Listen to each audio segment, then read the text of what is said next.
Bismillahirrahmanirrahim. Assalamualaikum warahmatullahi wabarakatuh.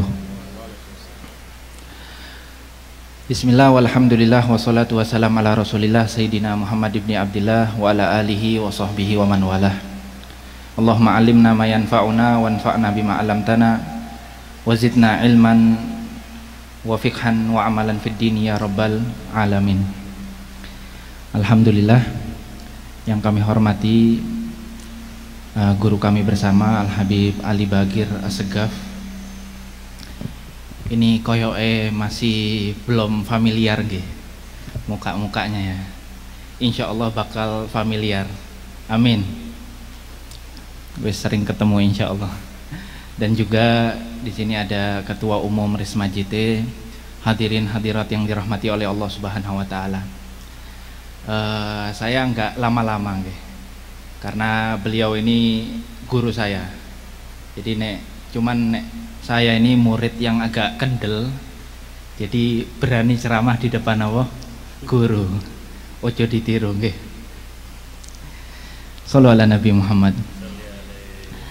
Ini yang menentukan judul ini saya sebenarnya. Yang menentukan judul, pasti mintain judul. Saya bilang anak muda pilar peradaban masa depan. Nek bahasa gampangnya, piye masa depan saya ini apik. Wis ngono wis. Kok sampean sulit mengerti nggih. Yang saya sampaikan beberapa saja. Yang pertama itu, anak muda itu harus tahu kewajiban waktu dia. Nek waktu muda itu wajibnya piye? Wajibnya apa? Itu namanya, ulama menamakan wajibul waqt. Apa kewajiban anak muda? Nek sampean sekarang ditempatkan oleh Allah Subhanahu wa taala untuk belajar, ya belajar. Itu kewajiban sampean. Walaupun di dunia ini lagi perang, walaupun peperangan lagi rame-ramenya, wes sampean kalau misalkan tugas sampean belajar, ya belajar, jangan ikut-ikutan. Pernah cerita Al-Imam Nawawi itu, beliau pas masih muda, beliau ini masih santri pada saat itu. Enggak lama suku Mongol itu menjajah Baghdad pada saat itu, di zaman Imam Nawawi. Suku Mongol menjajah Baghdad, jelas nek negara dijajah, anak-anak muda apa kerjaannya habis itu? Wes ngangkat senjata membela negara. Kecuali Imam Nawawi. Imam Nawawi ndak ikut perang. Imam Nawawi malah belajar seharinya 12 pelajaran. Nek 12 pelajaran itu nek saya kali mungkin dari jam 6 pagi sampai jam 6 sore. Nek kita sudah demam tinggi wis. Demam berdarah yang ada. Ya. Nah, itu beliau mengetahui bahwasanya kewajiban waktu saya bukan perang. Saya harus belajar pada saat ini. Nah, itu yang pertama. Yang kedua, coba mulai, nek sampean ingin baik, sampean ingin mengetahui masa depan sampean piye, lihat sekarang saya jadi apa, saya melakukan apa. Itu kalau kita mau tahu masa depan kita ini apa, kita lihat diri kita ini sekarang lagi apa. Nah, maka dari itu mulai rubah diri sendiri sedikit-sedikit. Mulai wis, jangan diundur-undur. Kebanyakan anak-anak muda ini sering menyalahkan keadaan, ya. Anak muda kan, alah beb, lingkungan kayak gini kok, circle saya kayak gini. Oh ndak, itu bahaya itu. Allah Subhanahu wa taala pernah berfirman, innal insana lirabbihi lakanud. Manusia itu kepada Tuhannya kanut. Ini orang alladzi yaudul masaib. Kanut itu kalau bahasa Arabnya yang seharusnya memberi cuman tidak memberi. Nek tanah itu orang Arab menyebut kalau misalkan dia tidak tumbuh-tumbuhan, itu disebutnya apa? Kanat. Itu tanah yang kanat.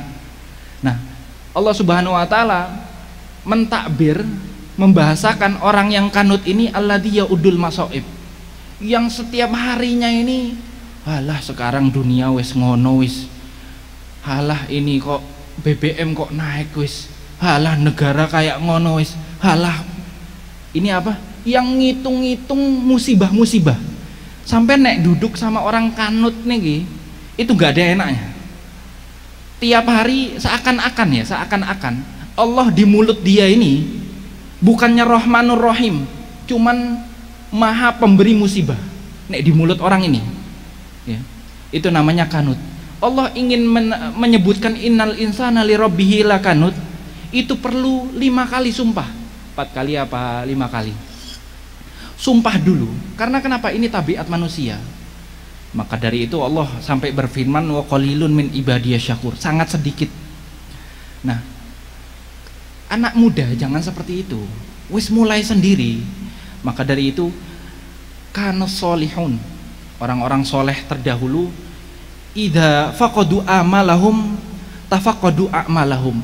Nek orang-orang soleh itu, nek ada yang kurang, loh kok saya hari ini kok ndak mendapat apa-apa ya, kok ininya kurang ya, kok saya kurang bahagia ya, itu yang disalahkan bukannya keadaannya. Tafaqadu a'malahum, mereka menyalahkan diri mereka. Mungkin sholat saya ini subuhnya masih jam 8 pagi mungkin ya, bareng apa? Bareng duha. Niki sing senyum-senyum kayak pengalaman niki. Nggih. Shallu ala Nabi Muhammad. Nah, teori seperti ini, kalau misalkan kita selalu menyalahkan keadaan, kita selalu menyalahkan circle, kita selalu menyalahkan pertemanan, menyalahkan lingkungan, itu gak ada habisnya. Wes sampean mulai dengan yang baik-baik. Apa Beb yang baik? Coba mulai disiplin wes. Disiplin seperti apa? Oh, di dalam kita sebagai orang muslim, di sana ada yang namanya fardul ain. Wis berarti kita harus apa? Pertama, wis sholat dulu ini. Kita benerin. Pokoknya waktu sholat saya bakal sholat wis langsung. Itu dulu wis. Saya masih punya orang tua, bakti sama orang tua. Saya harus baik sama semua orang, baik. Wis yang kecil-kecil aja dulu. Makanya ini sampean jangan mengira sahabat-sahabat itu tatkala mereka masuk Islam, pikiran mereka, oh piye yo, saya ini sekarang sudah masuk Islam, bagaimana saya merubah dunia? Ra enek. Sahabat nggak ada yang seperti itu. Sahabat masuk Islam yang dipikirin apa? Bagaimana saya mencapai ridhonya Allah Subhanahu wa taala. Sahabat itu Sayyidina Umar, Sayyidina Abu Bakar, yang mereka pikirkan cuma satu, bagaimana saya mendapatkan ridhonya Allah, ridhonya Rasulullah Shallallahu alaihi wasallam. Itu toh. Makanya wis sekarang kita mulai yang dikit-dikit wis. Ya. Orang tua sholat dilakoni, wis disiplin, kasur dirapihkan, itu yang simpel-simpel seperti itu. Niat dibaikin, jangan sering suudon sama orang. Nah ini yang awal-awal aja dulu wis. Nanti Allah bakal rubah semuanya. Makanya saya sering ditanya, Beb, saya ini minta amalan. Wah, saya ini biasanya kurang suka amalan. Karena bagi saya itu yang penting itu doa khusyuk sak menit.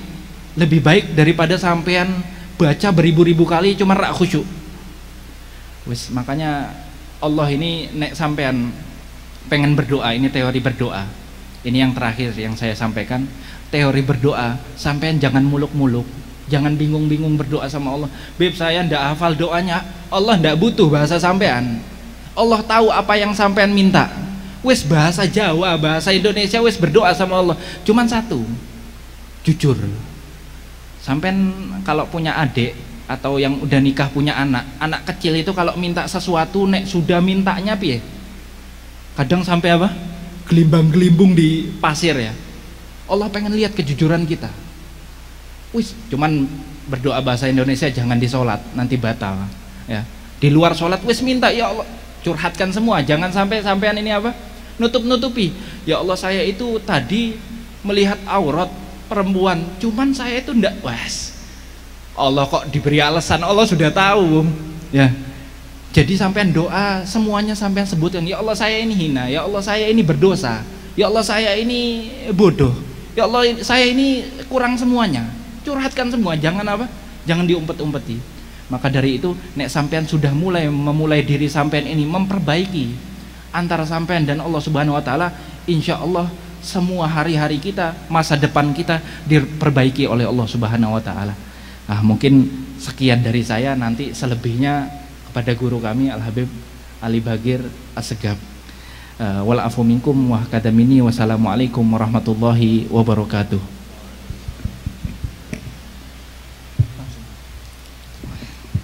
Ya, Masya Allah, sangat luar biasa sekali, singkat namun sangat padat sekali. Untuk yang selanjutnya oleh beliau Habib Ali Bagir Assegaf kami haturkan. Bismillahirrahmanirrahim. Assalamualaikum warahmatullahi ta'ala wabarakatuh.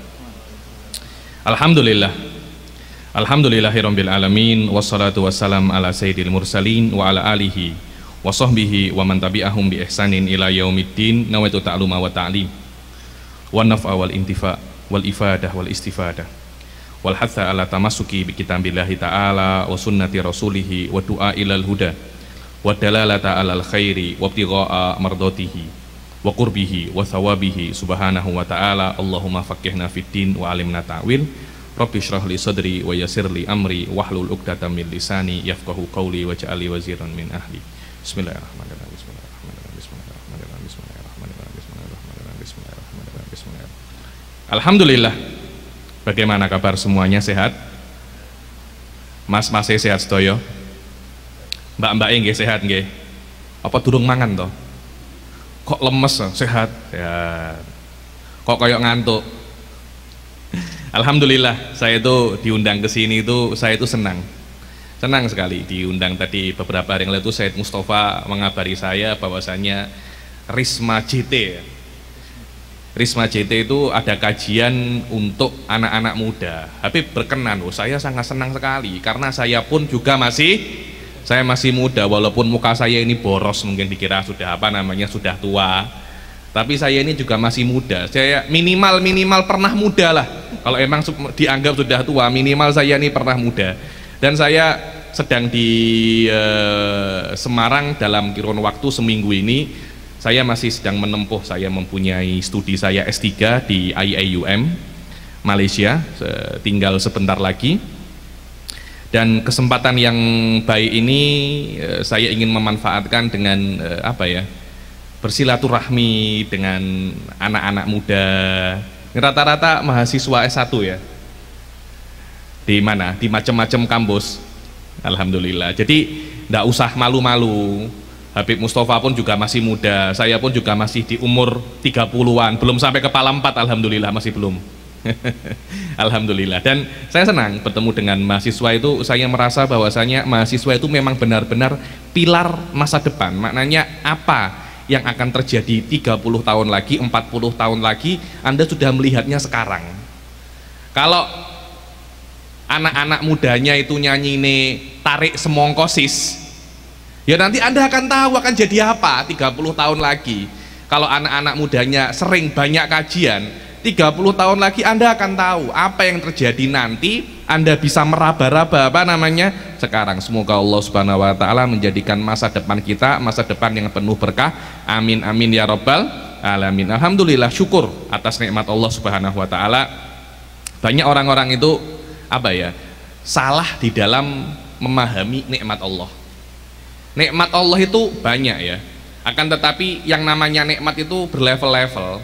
Ada nikmat yang biasa, ada nikmat yang luar biasa. Kita ini diciptakan oleh Allah di dalam dunia, dan dunia ini tidak sempurna. Berbeda dengan surga, yang surga itu sempurna. Otomatis nikmat di dunia tidak sebagus nikmat surga, agar nanti manusia itu nggak tapek betah di surga. Loh, memang kalau sudah umurnya itu 50 tahun, tidak sampai 50 tahun zaman sekarang, kakek mangan MSG, kakek mangan micin, umur 40 tahun itu dengkule wis loro. Dengkule wis loro. Boyoke wis loro. Umur 30 tahun, 40 tahun sudah mulai kena darah tinggi, kolesterol, macam-macam. Hakikat daripada nikmat banyak ya, tapi rata-rata nikmat di dunia itu adalah hilangnya rasa sakit. Anda tidak mendapat sesuatu, tapi Anda hilang daripada Anda sesuatu. Di dalam sebuah ayat Al-Quran, saya itu ada mengajar tafsir makcik-makcik di Malaysia, di salah satu percetakan Al-Quran yang besar di Malaysia, namanya Restu. Saya mengajar di sana itu tafsir Juz Amma. Ketika sampai di surat Al-Balad, ada satu ayat itu yang menjelaskan bagaimana hakikat manusia di dunia. Apa itu? Laqad khalaqnal insana fi kabadek. Kami sudah menciptakan manusia itu di dalam kabadek, kesusahan. Ketika saya melihat ini, saya menangis. Kenapa? Karena memang manusia itu dimanapun, kapanpun susah. Dulu masih mahasiswa seperti kalian ini, ya Allah, jomblo, ndak duwe pacar atau ndak duwe bojo. Kalau mati dalam keadaan jomblo, belum menikah, adalah mayit yang paling ngenes. Betul, ngenes itu syarrul apa namanya? Al-uzab syarru mautakum. Yang tidak punya pasangan nih sebaik-baiknya mati. Lek mati belum punya pasangan, naudzubillah, ada yang mengatakan jangan, sudah nanti diviralkan nanti itu. Intinya kalau Anda meninggal tidak mempunyai pasangan itu tidak baik. Tidak punya pasangan tidak baik. Anda punya pasangan tambah tidak enak. Laki-laki Anda punya bojo, naudzubillah. Ada makhluk namanya istri, bendino ku cerewet, setiap hari cerewet. Bang, mangan bang, bang, ngombe bang, bang, baju bang, bang, ini terus bang, terus. Anda punya istri ayu, musibah, semuanya ngeliatin. Anda punya istri elek, musibah. Ya Allah, diwalik elek, walik kiwo elek, walik kiro elek, gawe kelambi elek, ndak gawe kelambi juga elek. Sama, Anda punya suami yang elek, naudzubillah, iki bojo apa traktor, terus semacam itu. Anda punya anak, musibah. Ya Allah, anakku wedok ayu, musibah. Ya Allah, anakku ayu, piye nggak jadi pertumpahan darah macam mana? Punya anak elek, musibah. Sopo sing gelem rabi karo anakku? Punya anak ganteng, musibah. Wah, iki ngentek nih perawan piro iki engko. Loh, iya apa iya? Semuanya manusia hakikat nikmat di dunia ini adalah hilangnya rasa sakit. Manusia diciptakan di dalam kesusahan, semuanya susah. Dan ketika Allah memberi kita nikmat, nikmatnya itu adalah hilangnya rasa sakit. Anda sehat, bukan nikmat Anda mempunyai rasa sehat, hilangnya rasa sakit. Anda kenyang, hilangnya rasa lapar. Untuk merasakan kenyang, Anda itu mesti lapar dulu. Anda kalau makan enak, Anda mesti lapar. Kalau Anda kenyang, Anda makan ndak enak, kewareken, wetengi sebah. Ya apa ya? Lo memang iya. Dulu tuh saya pernah melihat film. Saya ini ketinggalan film-film Indonesia ya. Dulu tuh saya pernah melihat ada artis namanya Iqbal. Dia mengatakan kepada pasangannya, biar lebih islami ya nih. Kepada pasangannya itu, jangan kamu rindu. Rindu itu apa?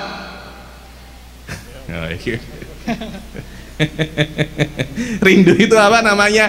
Berat. Oh, saya bilang ini Iqbal mesti belajar filsafat ya, saya bilang. Karena memang benar, rindu itu berat. Saya ini di Malaysia, istri saya di Semarang. Itu rindu. Ketika saya berjumpa, saya senang. Nikmat berjumpa itu tidak mungkin Anda rasakan, Anda senang kecuali Anda itu rindu. Itulah hakikatnya nikmat di dunia. Untuk senang Anda mesti sengsara. Untuk dapat gaji Anda mesti kerja. Kerja itu angel loh Pak. Kerja itu angel loh Mas. Sampai durung kerja. Kerjaane mangan, turu, sekolah, luwe yo mangan meneh, tidak pernah mikirnya apa? Kerja. Ndak tahu istri, "Bang, pempes, Bang.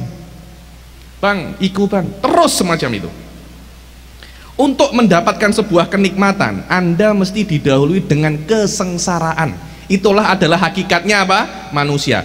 Ketika senang berjumpa, Anda mesti rindu. Untuk merasakan kenikmatan sehat, Anda mesti sakit. Baru Anda merasakan nikmat sehat. Untuk kenyang, Anda mesti lapar.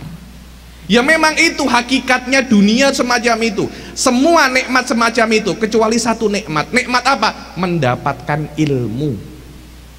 Mendapatkan ilmu, memang Anda itu benar-benar mendapatkan sesuatu yang real, yaitu ilmu.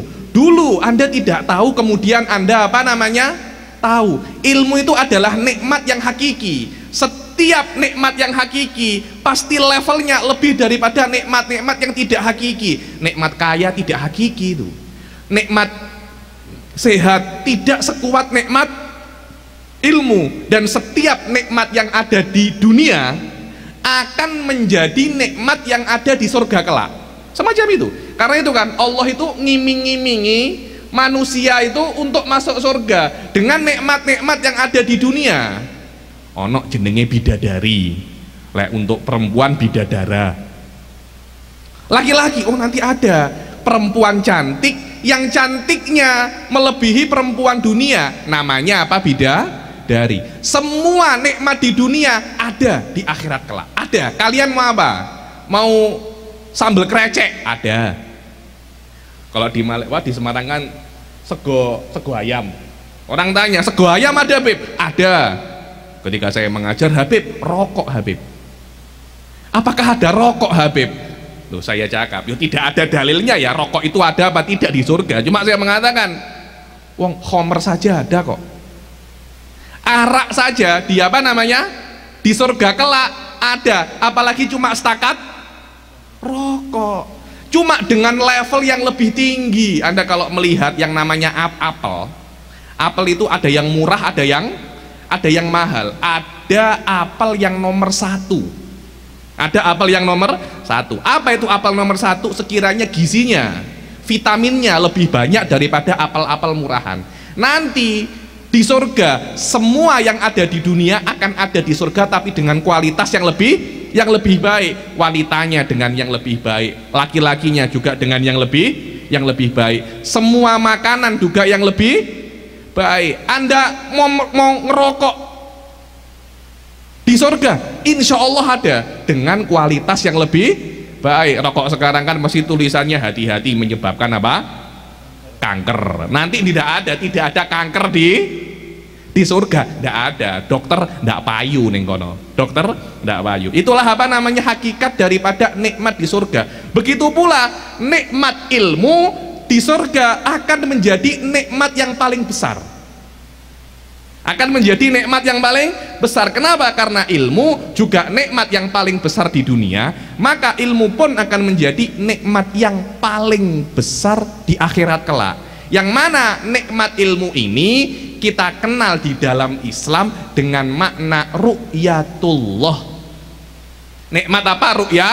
Ru'yatullah. Apa itu makna nikmat ru'yatullah? Maknanya kita diberitahu oleh Allah tentangnya lebih daripada apa yang diizinkan kepada kita untuk diketahui di dunia. Di dunia ini Allah hanya memberitahu, aku mau duwe sifat 20. Di mana-mana di pondok-pondok pasti mempelajarinya sifat 20, sifat wajib. Ada kalau Anda belajar Aqidatul Awam sifat 50. Ya wis kuwi muter ae kuwi. Kenapa? Memang itu adalah sifat yang mampu kita ketahui. Ojo di atas itu casingnya orang kuat. Manusia tidak kuat menerima ilmu-ilmu di atas itu, tidak kuat. Ada ilmu-ilmu yang memang tidak diberitahu oleh Nabi kepada kita. Kenapa? Tidak kuat mas. Bayangkan kalau kita mengetahui semua rahasia negara, tidak usah rahasia Allah, rahasia negara Indonesia yang bin tahu, kita tahu semua, tidak iso turu pak, tidak iso turu kita. Kalau kita tahu bagaimana konflik Ukraina, konflik Rusia, fluktuasi BBM, tidak iso turu, darah tinggi terus, kolesterol semuanya apa? Naik semua. Kita tidak akan kuat untuk menerima itu. Begitu pula kalau Nabi memberitahu kita tentang bagaimana malaikat Jibril, tentang bagaimana jin, tentang bagaimana azab kubur, kita tidak akan kuat. Jangankan ketemu malaikat Jibril, ketemu kuntilanak loh awak di ora mampu. Tidak mampu. Saya pernah ada teman mondok 10 tahun, berpengajian gini ini, pulang ketemu kuntilanak. Jangan sampai ketemu ya, jangan sampai ketemu. Saya punya teman pernah papasan, Ustaz. Pernah papasan, jenenge kaget ya, mau bismillah, ndak metu bismillah, bis ikut 10 menit tetap apa? Bis itu, bis kota yang metu itu, bukan bismillah yang metu. Padahal mondoknya 10 tahun loh. Kuntilanak itu loh apa? Saya juga belum pernah ketemu ya. Semoga jangan sampai ketemu. Tapi itu jelas tidak sedahsyat melihat malaikat Jibril. Nabi Muhammad ketemu malaikat Jibril biasa-biasa saja loh. Nabi kok. Nabi ketemu malaikat Jibril biasa, ketemu jin biasa, melihat azab kubur biasa. Nabi Muhammad ketemu malaikat Jibril didelok, pulang-pulang gregesi. Kalau kita sekarang mungkin kroono dek, blonyono. Nabi Muhammad dasiruni, selimuti aku. Kenapa? Aku menggigil. Besoknya lewat jalan yang sama, digolei, ndi yo malaikatnya kayak, kok ndak ketok maneh? Dicari itu malaikat Jibril. Lah kita papasan ning jalan, moro-moro nglewati kuburan, ana sing nyeluk, "Mas, kira-kira Assalamualaikum dijawab Waalaikumsalam apa Melayu?" Melayu. Padahal baik Assalamualaikum kan, kita lari, ndak kuat. Manusia tidak mampu, manusia biasa tidak mampu untuk menanggung itu, tidak mampu untuk menanggung. Karena itu nanti di akhirat kita akan diberi casing yang baru. Rohnya sama, ya tetap rohnya Ali Bagir, Mustafa Mohdor, dan semua, kita semua akan diberi casing yang baru, hardware yang baru, tapi softwarenya itu sama, rohnya itu sama. Karena itu kan nanti di akhirat itu dibilang orang-orang neraka itu asnanuhum ka'amthalil jibal. Untu, apa untu itu? Giginya itu seperti gunung, giginya toh. Lah upile kayak apa? Giginya kayak gunung itu. Kenapa? Agar bisa untuk menerima azab neraka yang sangat dahsyat. Adapun orang ahli surga, jurdun, kohlun, jurdun, murdun, kohlun, mukahalun, imut-imut, alay-alay. Memang dia semacam itu, dia cute. Orang-orang neraka medeni, orang-orang surga walaupun yang di dunia tidak cute, elek. Dengan terpulang kepada Anda apa definisi elek. Karena ganteng cantik itu relatif ya. Saya punya teman-teman, saya kan dengan Said Mustafa ini kan kuliah di Hadramut Yaman. Saya S2 di Yordania, S3 ini di Malaysia. Saya banyak bertemu orang-orang dari banyak negara. Saya pernah bertemu dengan orang daripada Burkina Faso. Burkina Faso itu negara Afrika jajahan Perancis. Saya tanya, perempuan cantik menurut Anda itu macam apa? Loh, kalau kita orang-orang Indonesia yang bagaimana? Tinggi, putih, ramping. Lah kalau perempuan yang ganteng seperti apa? Yang penting dompetnya tebel, Beb. ATM-nya unlimited. Nah, itu yang jenenge apa? Ganteng. Orang-orang Burkina Faso mengatakan perempuan yang cantik adalah yang hitam, besar, mengkilap. Saya bilang, iku wong wedok. Apa mobil gue? Loh, memang semacam itu. Memang apa namanya? Semacam itu. Pada hari kiamat kelak, semua kita akan diganti dengan casing yang baru agar bisa menerima nikmat yang dahsyat kalau masuk surga dan menerima azab yang dahsyat wa naudzubillah kalau kita masuk apa namanya? Neraka. Semoga kita semuanya masuk surga bi ghairi hisab. Amin amin ya rabbal alamin. Ini apa namanya? Nikmat di surga kelak kita semua akan diganti casingnya juga untuk menerima nikmat yang paling besar, nikmat ru'yatullah. Allah memberitahu siapa sebenarnya Allah itu, yang sampai sekarang kita hanya mengetahui sebagian kecil daripada Allah. Nanti di hari kiamat Allah akan memberitahu tentang siapa sih sebenarnya aku ini dengan banyak sekali. Karena itu nikmat ru'yatullah adalah nikmat yang paling tinggi. Di dalam Al-Quran dikatakan lilladzina ahsanul husna wa ziyadah, bagi orang-orang yang berbuat baik diberi surga dan yang lebih daripada apa namanya surga. Karena itu majlis-majlis taklim semacam ini adalah nikmat yang hakiki, jangan sampai ditinggalkan.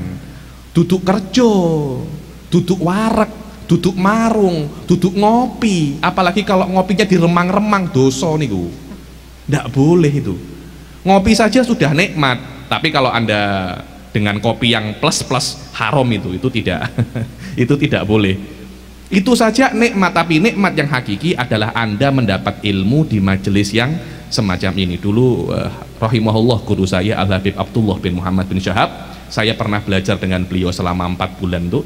Beliau itu sering mengatakan di dalam kelas-kelas beliau itu, majlis-majlis semacam ini nanti pada hari kiamat ketika kalian menerima buku amal perbuatan, kalian akan melihat, oh tanggal 14 September 2002 waktu ini aku hadir majlis taklim. Itu kalian akan bangga. Teman-teman ada yang ke mall, ada yang pulang duluan, nyantol ke mall juga. Itu pulang duluan bukan pulang, ono sing gendaan, ono sing pacaran, guyang-guyu biasa itu berarti. Kita ini manusia, pasti hal-hal semacam itu ada. Nanti ketika Anda membanding-bandingkan kitabnya, awakmu tanggal 14 ning ngendi? Wah, awakmu ngemol loh, aku ndak, aku hadir apa jenenge majelis taklim. Itu kalian akan senang. Semoga kitab amal perbuatan kita semuanya akan menjadi kesenangan dan kebahagiaan pada kita ketika kita melihatnya. Amin amin ya rabbal alamin. Saya tadi melihat judul, bismillah, daripada pertemuan kali ini itu tentang pemuda sebagai pilar apa? Pilar masa depan. Pemuda, saya kira pilar membangun masa depan. Sebelum kita menjelaskan ini, kita mesti mengetahui apa sih pemuda itu. Banyak orang tidak tahu. Saya masih muda padahal umurnya wis 60 tahun. Itu bukan pemuda, setengah tuwek, bahkan tuwek itu namanya. Manusia secara umur dibagi menjadi 4. Ada yang namanya sobi, anak kecil, kemudian di atasnya itu pemuda, di atasnya itu kuhulah, di atasnya itu syekhukhah. Anak kecil itu biasanya dimulai daripada lahir sampai umur 15 tahun. Itu dikatakan apa? Sobi atau anak kecil. Itu bukan topik pembahasan kita. Akan tetapi topik pembahasan kita adalah pemuda. Apa sih pemuda itu? Pemuda adalah manusia yang berumur dimulai daripada 15 tahun, yang berakhir ketika umurnya berapa? 40 tahun. Setelah 40 tahun sudah bukan pemuda lagi. Di dalam Al-Quran dikatakan hatta idza balagha asyuddahu wa balagha arba'ina sanatan. Kalau mereka sudah sampai asyuddahu ghayata quwwatihi, sudah sampai kekuatannya yang paling kuat ketika masa dia hidup. Sampai berapa? 40 tahun. Jadi manusia akan sampai di dalam puncak kekuatannya antara umur 15 tahun sampai umur 40 tahun. Setelah itu sudah bukan pemuda lagi, namanya kuhulah. Kuhulah itu setelah 40 tahun sampai 60 tahun. Orang-orang Indonesia mengatakan STW, setengah tuwek. Wong ki wis STW, setengah tuwek. Itu apa? 40 tahun sampai 60 tahun. Panjenengan masih 20-an, maksudnya masih umur muda. Di atas itu, di atas 60 tahun sampai mati, itu namanya syekhukhah, bukan setengah tuwek, memang tuwek. Memang apa namanya? Tuwek itu sudah tua. Ini adalah 4 marohil, 4 fase daripada umur manusia. Adapun pemuda, pemuda adalah fase antara 15 tahun dan apa namanya? Dan 40 tahun. Fase-fase ini dianggap fase yang paling penting di dalam kehidupan manusia. Kenapa? Karena fase setelahnya terbina atas fase muda ini. Ketika fase pemuda ini hilang, maka susah untuk kita itu kecap. Kita kejar di fase-fase apa? Setelahnya. Karena pada fase ini kita sangat kuat sekali. Tidak ada, jarang ada apa namanya? Ada tuntutan-tuntutan, itu jarang. Paling pol tuntutannya itu hanya istri dan satu atau 2 orang anak. Dan itu pun masih belum sekolah. Tapi kalau sudah masalah 40 tahun, anaknya wis mulai gede, wis mulai akeh. Kadangkala wong-wong lek bojone wis nambah, ora siji meneh. Bojone wis akeh, anaknya yo akeh. Akhirnya pikirannya itu apa? Pikirannya itu tidak fokus. Tapi umur 15 sampai 40 tahun ini fokusnya manusia. Ketika Anda bisa fokus di sini, maka Anda bisa menjadi pilar untuk membangun masa depan. Memang. Tapi kalau Anda tidak fokus, pemuda tidak akan bisa membangun masa depan. Anda hanya akan menjadi pemuda pengangguran yang menghabiskan APBN dan APBD. Lo enggak apa enggak?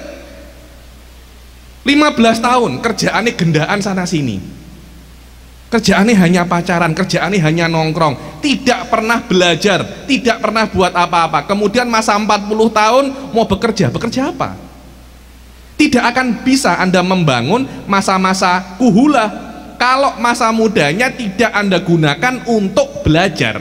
Tidak akan mungkin itu. Akhirnya kalau katanya ayah mertua saya, pemuda semacam ini layamutu walayahya, tidak bermutu dan menghabiskan banyak biaya. Memang menghabiskan banyak biaya, menghabiskan APBD dan menghabiskan APBN. Anda membuat pening Ibu Sri Mulyani itu. Kenapa? Karena harus mengurus orang-orang yang tidak mempunyai kemampuan dan tidak mempunyai fokus dalam belajar ketika masa mudanya. Apa namanya? Dulu itu ada seorang imam besar namanya Al-Imam Syafi'i menjelaskan apa pentingnya orang-orang pada masa mudanya, yaitu karena masa muda itu kan masa-masa memberontak. Kalau katanya Roma Irama itu darah muda, darahnya para remaja, gayane melambung, tapi duitnya tidak ada yang bisa menampung gitu. Duitnya ndak ono. Akhirnya ketika dia itu disakiti oleh guru, belajar dengan kiai, belajar dengan ustadz, belajar dengan habib, tersakiti sedikit dia akan pergi. Jangan, sabar. Kalau Anda ingin belajar menuntut ilmu, kuncinya itu satu, Anda mesti apa?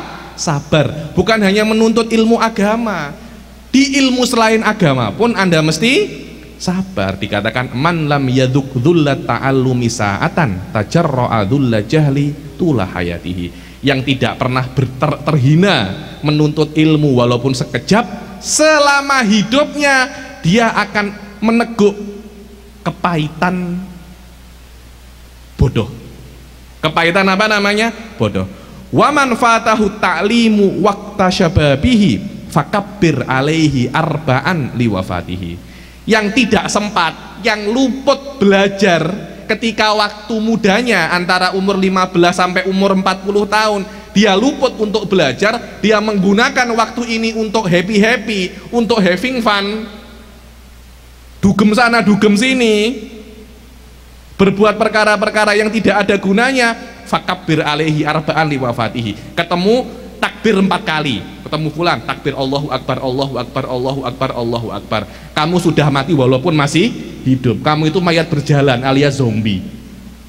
Ya, orang-orang semacam ini layamutu wala yahya, tidak bermutu, menghabiskan banyak biaya. Loh, memang Anda lihat orang yang umur 40 tahun 50 tahun menjadi beban. Anda tanya, Anda ketika masa muda ngapain? Rata-rata yang ada di dalam otak mereka itu, hidup itu ojo angel-angel, yang penting kuwi happy. Loh, siapa yang bilang hidup itu mesti happy? Itu siapa? Hidup di dunia itu susah. Laqad khalaqnal insana fi kabad. Tidak ada hidup senang di dunia, itu tidak ada. Senang di akhirat, bukan senang di dunia. Kenapa? Karena dunia ini adalah waktu untuk Anda diuji, tempat Anda berkarya, tempat Anda untuk beramal, bukan tempat untuk bersenang-senang. Ini adalah alif ba taknya Islam. Ini adalah dasar-dasar apa namanya? Islam. Wadatul fata wallahi bil ilmi wat tuqa idza lam yakuna la tibara lidzatihi. Harga diri seorang pemuda itu dengan ilmu dan ketakwaan. Kalau Anda tidak mempunyai dua instrumen ini, Anda tidak berharga sama sekali. Ya Habib, kalau memang saya itu pemuda, apa yang mesti saya pelajari ya Habib? Kalau Anda seorang pemuda, plus ada satu tambahan sifat bagi pemuda, yaitu pemuda muslim. Seorang pemuda yang muslim mesti belajar beberapa perkara untuk menyempurnakan zatnya, menyempurnakan hakikatnya sebagai seorang muslim. Kenapa? Karena Anda bukan hanya pemuda, Anda pemuda bangsa Indonesia, ada kewajiban membayar pajak, taat peraturan, dan macam-macam. Sebagai seorang muslim ada kewajiban yang mesti Anda lakukan. Apa itu? Anda mesti belajar. Belajar apa? Rasul Shallallahu Alaihi Wasallam mengatakan tolabul ilmi faridotun ala kulli muslimin. Menuntut ilmu itu faridoh, kewajiban. Tapi tidak semua ilmu. Makna menuntut ilmu kewajiban, maknanya Anda kalau tidak menuntut ilmu Anda berdosa. Tapi ilmu yang mana Habib? Apakah wajib saya menuntut ilmu seperti Habib sampai PhD, sampai doktor, sampai S3? Tidak wajib. Kalau semuanya ustadz, yang jadi murid siapa? Lah kalau semuanya ustadz, tidak ada Habib Mustofa Muhdor, tidak ada. Loh, semuanya ustadz kok. Adanya Habib Mustofa Muhdor karena ada yang tidak belajar agama. Karena itu ada yang namanya ustadz. Hanya beberapa orang yang perlu jadi ustadz. Tapi setiap orang muslim perlu untuk belajar. Perlu untuk belajar minimal ilmu yang namanya ilmu fardul ain. Ini saya minta 10 menit ya. Dengan katanya ada tanya jawab. Nanti kalau ada pertanyaan bisa dijawab bergantian saya dengan Habib Al-Mustafa ini. Intinya sebagai seorang muslim ada kadar ilmu yang mesti kita pelajari. Dan waktu yang paling tepat ketika masa muda. Kadar ilmu apa itu? Dikatakan kadar ilmu fardul ain. Apa itu ilmu fardul ain? Ilmu fardul ain adalah ilmu yang terdiri daripada 3 perkara: akidah, fikih, dan tasawuf. Tidak tinggi, mudah. Untuk akidah Anda mesti mengetahui dasar-dasar akidah, yaitu sifat 20 atau sifat-sifat wajib bagi Allah, Rasul, dan perkara-perkara yang mesti Anda ketahui tentang hari kiamat. Adanya surga, adanya neraka, adanya sirat, adanya mizan. Semua itu mesti Anda ketahui. Dan itu mudah saja. Kalau ada orang datang ke saya, Habib saya mau belajar akidah, 5 jam selesai. 5 jam selesai. Maknanya dalam 5 jam saya bisa untuk mengajarkan kepada Anda apa yang wajib Anda ketahui tentang akidah Islamiyah. Fikih, Anda mesti belajar perkara-perkara yang Anda lakukan sehari-hari. Anda mesti tahu caranya sholat, syarat rukun sholat Anda mesti tahu, caranya puasa Anda tahu, caranya zakat Anda mesti tahu. Dan bagi orang-orang yang berdagang, dia mesti belajar cara berdagang secara islami biar tidak terjatuh kepada riba. Untuk perempuan wajib belajar di atas laki-laki ya, dia wajib belajar bab haid wa nifas. Saya tadi lihat Habib Mustafa pernah buat daurah ya, haid wa nifas. Mudah saja, haid wa nifas itu 5 kali pertemuan selesai.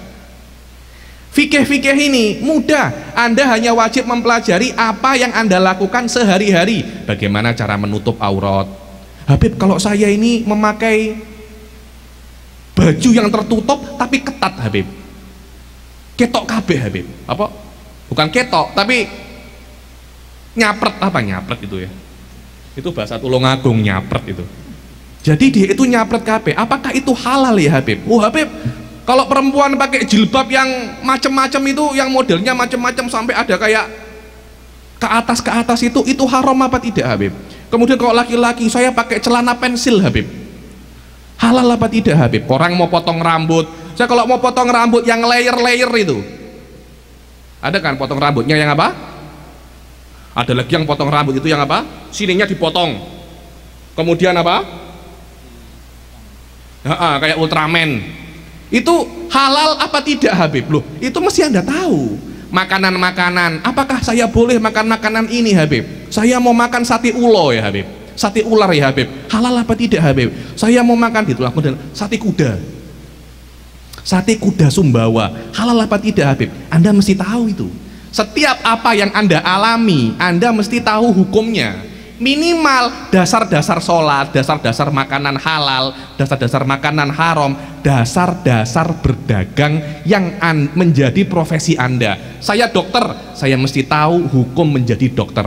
Saya wartawan Habib, wartawan ada hukumnya. Tidak semua berita bisa Anda sebarkan. saya PNS Habib. Anda mesti tahu apa kewajiban Anda dalam Islam menjadi abdi negara. Saya polisi Habib, saya tentara Habib, saya ini. Semuanya ada hukumnya. Sebagai seorang muslim di atas Anda sebagai seorang bangsa Indonesia. Karena kehidupan Anda sebagai seorang muslim itulah yang akan dipertanggungjawabkan pada hari kiamat di depan Allah. Kemudian tasawuf, Anda mesti mengetahui penyakit hati. Anda mesti mengetahui apa itu sombong. Apakah memakai baju yang mahal-mahal? Tas saya Gucci Habib. Saya pernah melihat orang maskernya tok Versace. Harga maskernya hampir sama kayak harga handphone saya. Loh, saya pakai masker semacam itu haram apa tidak Habib?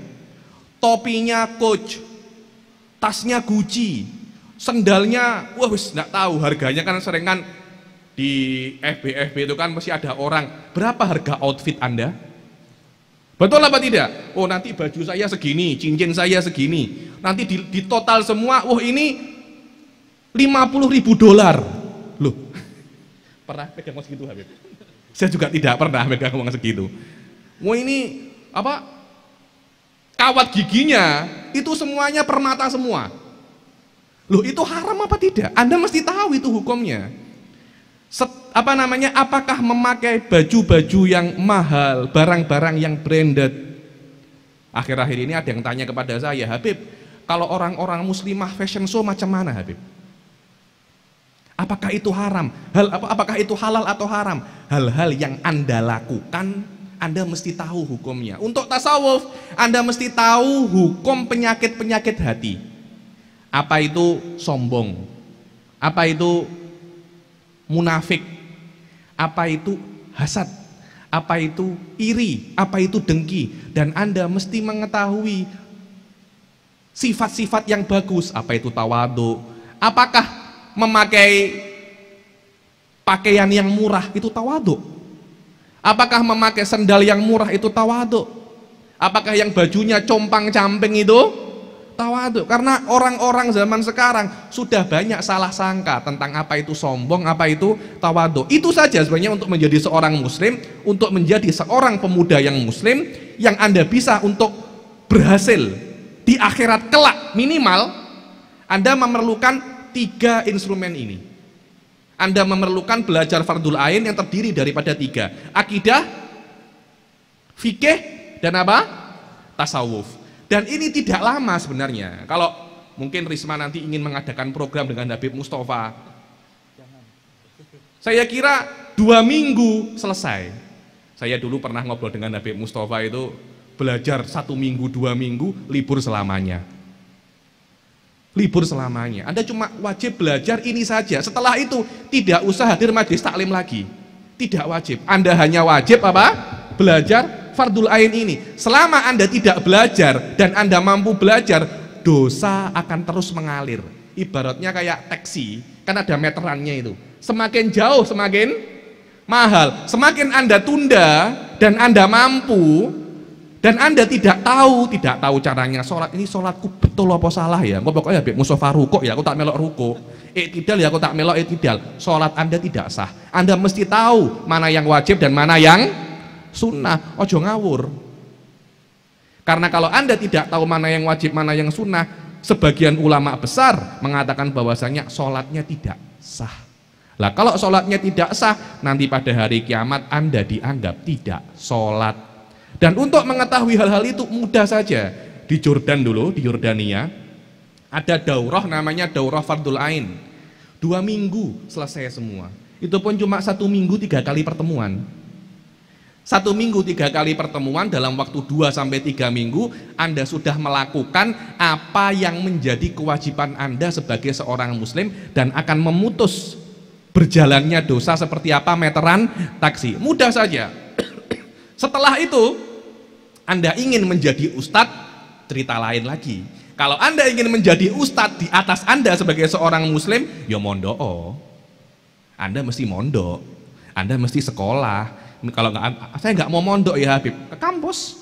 Ada jurusan PAI, ada jurusan ini, Anda ada S1, S2, S3, Anda bisa jadi ustadz kalau mau jadi ustadz. Cuma kalau Anda mau menjadi seorang muslim, tidak perlu mondok, tidak perlu kuliah sampai S1. Anda cukup belajar ilmu-ilmu fardul ain, cukup dengan Habib Mustafa 2-3 minggu, selesai. Itu pun tidak usah setiap hari. Mudah kan?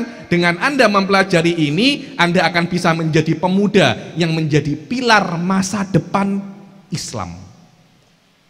Tanpa adanya itu, tidak akan bisa menjadi pilar masa depan Islam. Anda akan menjadi pemuda yang la yamutu wala yahya, tidak bermutu dan memakan banyak biaya. Semoga kita jadikan oleh Allah pemuda-pemuda yang bisa menjadi pilar, pemuda-pemuda yang bisa untuk menerangi masa depan yang akan datang, dan semoga kita jadikan pemuda-pemuda yang bisa untuk belajar, berkarya, dan pemuda yang dibanggakan oleh Rasulullah SAW.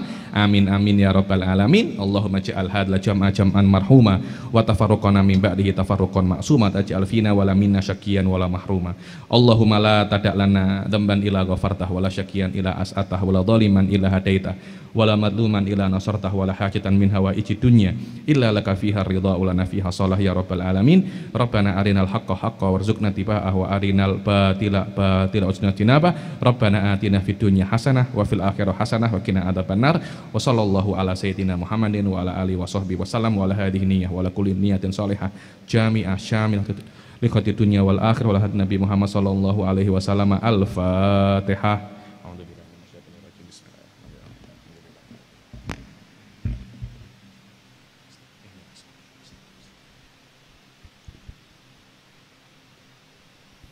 Ya, terima kasih. Ini ada beberapa pertanyaan ya, Bib. Yang pertama ini dari Mas Hashim. Dari Mas Hashim. Anak muda sekarang itu kan identik dengan adanya sikap egois dan ambisi. Terus bagaimana cara mengimbangi sikap yang seperti itu agar kita menjadi pilar yang kokoh dalam perspektif Islam dan Al-Quran. Kemudian yang satu lagi, nanti lupa saya. Semoga Pertanyaan satu-satu nanti yang biasanya kalau disebutkan dua, yang pertama itu saya lupa. Biasa sudah apa, kakean ngurusi bojo, jadi kadang-kadang itu banyak lupanya saya itu. Tadi pertanyaan, orang anak muda itu identik dengan apa? Egois dan ambisi. Ya memang namanya anak muda. Bukankah itu inti dari lagunya Bang Roma? Darah muda, darahnya para remaja. Yang namanya remaja, dia ingin tahu, dia itu ambisi. Aku pengen ini, aku ingin menggenggam dunia. Karena dia masih belum tahu dunia. Ambisius, aku ingin menjadi presiden Amerika. Karena Anda belum tahu apa namanya, sikut-sikutannya menjadi seorang presiden. Anda masih belum tahu, namanya juga masih anak muda. Lah terus bagaimana Habib mengimbangi nafsu yang begitu besar? Saya tadi malam itu ngobrol-ngobrol dengan apa namanya, dengan Habib Mustafa ini masalah, ya ini masalah mengimbangi nafsu. Karena nafsu di manusia itu mempunyai instrumen yang diberikan oleh Allah untuk mengimbangi nafsu. Apa itu? Akal. Nafsu selalu ingin keburukan, selalu ingin apa? Keburukan, selalu ingin menjatuhkan lawannya. Nafsu. Orang lihat diajak gelut, orang kalau diajak gaduh di Facebook, wah senengnya Masya Allah. Sampai ada itu saya punya teman namanya Syekh Gelut, karena kakean gelut di Facebook, dikit-dikit gelut, tidik-tidik gelut, tidik-tidik gelut, karena enak gelut itu. Maki-makian, wah kamu kalau mau maki-maki, Masya Allah, kebun binatang ini metu kabeh. Anak muda semacam itu, bagaimana untuk mengimbanginya? Anda diberi satu instrumen oleh Allah untuk mengimbangi nafsu. Apa? Akal. Yang mana akal itu akan terus berkonflik dengan nafsu. Karena akal menurut ulama Ahlussunnah wal Jamaah, akal tidak mungkin salah. Akal itu mesti benar. Karena itu malaikat diberi akal, gak diberi nafsu, tidak pernah maksiat. Hewan diberi nafsu, gak diberi akal, maksiat terus. Sakarep-karepe, tidak tahu katoan, tidak tahu kelamben, Yo lek rabi yo rabi ae ndak tahu akad. Mangan ya ndak tahu kerja, apa ae dipangan. Saya kemarin ke kampung ke kebun dalem itu. Sarapan di situ. Beli gorengan, dicolong sama burung. Ada burung dara, tiba-tiba saya pas pergi burung dara itu mendarat di dekat saya punya makanan, dicolong. Saya punya makanan. Apakah saya mengatakan, oh haram dosa? Tidak bisa. Kenapa? Karena burung dara tidak mempunyai akal. Untuk ada dosa dan pahala harus ada dua instrumen, hati, nafsu, dan apa? Akal. Kalau Anda ingin mengimbangi keegoisan dan nafsu anak muda, Anda mesti menguatkan akal anak muda. Bagaimana cara menguatkan akal? Ya banyak belajar ilmu, hadir kajian semacam ini. Saya sering diskusi dengan Habib Mustafa ini tentang akidah, tentang ilmu-ilmu logika. Ya ini Anda bisa belajar dengan beliau ilmu-ilmu yang ada di dalam Islam, ilmu khas. Hanya menguatkan akal. Tidak ada urusannya dengan hati. Tidak ada urusannya dengan hati. Hanya khusus menguatkan akal. Karena ketika akal itu kuat, hati itu akan lemah dan terdidik. Ketika hati ingin sesuatu, dikeplak kalau akal. Ojo iki haram. Wow, bojone tonggo, ndak boleh iki haram. Wow, apa jenenge nyolong, ndak boleh iki haram. Karena yang namanya nafsu pasti menginginkan keburukan, pasti itu. Kecuali nafsu yang sudah tertempa dengan akal. Ketika akal menempa nafsu dan setiap nafsu menginginkan keburukan, dikeplak terus semacam itu sampai nafsunya itu menjadi nafsu yang baik. Dan nafsu inilah yang dikatakan oleh Rasul, la yu'minu ahadukum hatta yakuna hawahu tab'an lima ji'tu bihi. Tidak akan sempurna iman salah satu daripada kalian sampai hawa nafsumu sesuai dengan Islam. Senenganmu apa? Sholat. Senenganmu apa? Hadir majelis. Senenganmu apa? Maulid istighosah. Kalau senengane sik nongkrong, sik pacaran, sik mojok, imannya masih belum sempurna. Ada di sini semacam itu? Ada? Hadir? Wallahu a'lam. Saya kira itu instrumen untuk mengimbangi nafsu anak muda dengan menguatkan lawannya nafsu. Apa itu? Akal. Karena akal diciptakan oleh Allah di dalam manusia dan akal tidak pernah salah. Saya mengatakan ini dan saya bertanggung jawab terhadap apa yang saya katakan. Akal tidak pernah salah. Karena itu malaikat hanya diberikan akal. Malaikat tidak iso maksiat. La ya'suna ma amarahum wa yaf'aluna ma yu'maru, tidak pernah maksiat. Kenapa? Karena hanya punya akal, tidak punya nafsu. Manusia punya akal, punya nafsu. Kadang maksiat ya kadang taat. Manusia al-imanu yazidu wa yangkus. Iman itu apa? Naik dan tuh ketika naik berarti akalnya sedang oke. Ketika turun nafsunya sedang oke. Wallahu a'lam. Ini satu lagi ya Beb. Afwan Habib, mohon penjelasannya qada dan qadar dan bagaimana cara mengetahui takdir kita. Bagaimana? Semoga. Bagaimana cara mengetahui takdir kita? Tidak bisa, tidak ada itu. Yakni qada dan qadar itu adalah rahasia Allah. Apa sih qada wal qadar itu? Qada itu adalah keputusan Allah sejak zaman azali. Jadi ketika sejak azali itu Allah itu sudah tahu apa yang akan kita lakukan, tapi kita melakukannya tanpa terpaksa ya. Kadangkala saya tahu namanya siapa antum? Hah? Fikri. Saya tahu Ustadz Fikri itu mau masuk toilet. Saya bukakan pintunya. Apakah saya dikatakan saya memaksa Ustadz Fikri untuk masuk toilet? Kan tidak, saya hanya mempermudah jalannya saja. Sama, Allah tuh sudah tahu pada saat ini kita akan hadir majelis taklim. Allah mempermudah jalan kita untuk apa yang kita inginkan. Itu yang namanya qada dan qada dan qadar. Loh bagaimana Habib kita tahu keputusan Allah? Anda tidak akan tahu. Cuma Rasul Shallallahu Alaihi Wasallam memberikan tanda. Karena qada dan qadar adalah rahasia Allah. Lah kalau kita tahu rahasia nanti kita akan mati dalam keadaan muslim atau tidak, ya nggak ada yang mau beribadah.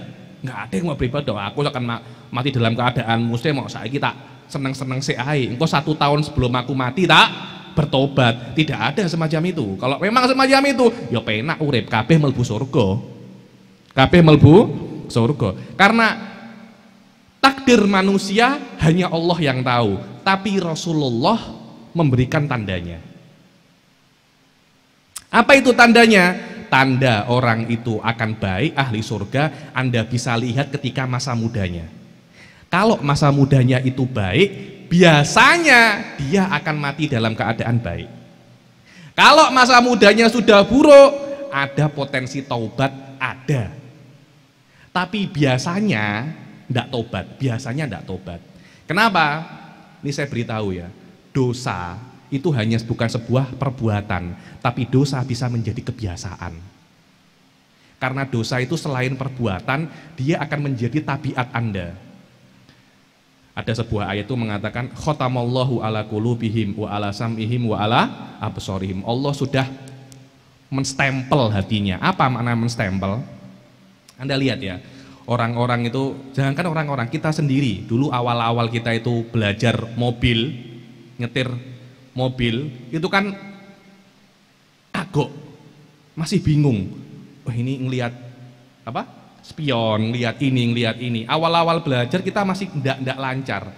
Setelah nyetir 10 tahun, dijak balapan kalau Michael Schumacher pun berani kita. Ayo, ambil balapan ambil Michael Schumacher wani. Dulu awal-awal apa? Latihan sepeda motor. Dulu saya masih sepeda motor yang masih gigi 1, gigi 2. Saya tidak berani lebih daripada gigi 2. Gigi 1, 2. Udah 2 kebanteran, gigi 1 lagi. Terus sudah bertahun-tahun numpak sepeda motor. Masya Allah, kalau ada gigi 10, saya gigi 10. Mau balapan sama Michael apa namanya, sama Valentino Rossi pun saya berani. Kenapa? Sudah terbiasa. Begitu pula kalau ada orang itu bermaksiat. Ketika muda sudah sering minum khamr, sudah sering minum topi miring. Ketika muda sudah sering narkoba. Ketika muda sudah sering maksiat. Akhirnya maksiat itu menjadi tabiat. Tapi kan saya bertaubat, tapi loh iya, bertaubat menghilangkan dosa, tapi bertaubat tidak menghilangkan tabiat. Untuk menghilangkan tabiat, orang narkoba bertaubat, dosanya hilang, tapi kebiasaannya tidak bisa hilang hanya dengan bertobat. Anda kena rehabilitasi itu, baru bisa hilang. Kalau sudah dari awalnya Anda terbiasa untuk maksiat, mau bertobat itu angel sudah. Karena itu Abu Lahab belum mati itu. Abu Lahab itu dikatakan Abu Lahab karena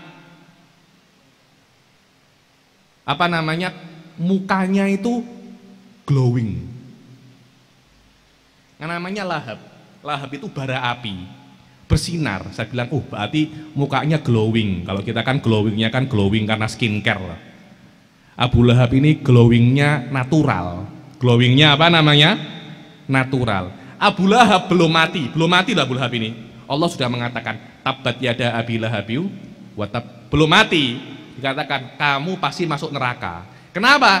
Karena tabiatmu mengingkari Islam, karena perbuatanmu mengingkari Islam sudah menjadi tabiat dan tidak mungkin Anda bertaubat. Itulah bagaimana kita bisa melihat apa yang akan terjadi di masa depan. Kita bisa meraba-raba dari masa depan. Walaupun tidak pasti, tapi biasanya yang terjadi di masa muda akan berlanjut di masa tua. Sebab itulah Rasul mengatakan i'malu fakullun muyassar lima khuliqalah.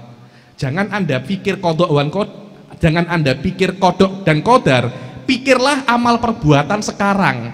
Kalau memang Anda ditakdirkan masuk surga, Allah pasti akan mempermudah Anda berbuat amal baik. Kalau Anda ditakdirkan masuk neraka, sekarang Allah akan mempermudah Anda berbuat perbuatan dosa. Wallahu a'lam. Bismillahirrahmanirrahim. Alhamdulillahirabbil alamin. Allahumma shalli wa sallim ala sayyidina Muhammadin wa ala sayyidina Muhammad. Allahumma inna nas'aluka min khairi ma sa'alaka minhu abduka wa nabiyuka Muhammadin sallallahu alaihi wasallam wa nasta'iduka min syarri ma sta'adzaka minhu abduka wa nabiyuka Muhammadin sallallahu alaihi wasallam wa antal musta'an wa 'alaikal balagh wa la haula wa la quwwata illa billahil aliyyil azim. Allahumma bijahi habibikal mustafa habibikal mujtaba anta ja'ala lana min kulli hammin faraja wa min kulli dhikin makhraja wa min rizqin min haitsu la nahtasib. Allahumma la tada' lana fi hadzal majlisi danban illa ghafarta wa la hamman illa farajta wa la hajatan min hawaijid dunya wal akhirah illa qadaitaha wa yassartaha bi rahmatika ya arhamar rahimin. Rabbana atina fid dunya hasanah wa fil akhirati hasanah wa qina adzabannar. Wa sallallahu ala sayyidina Muhammadin wa ala alihi wasallam walhamdulillahi rabbil alamin.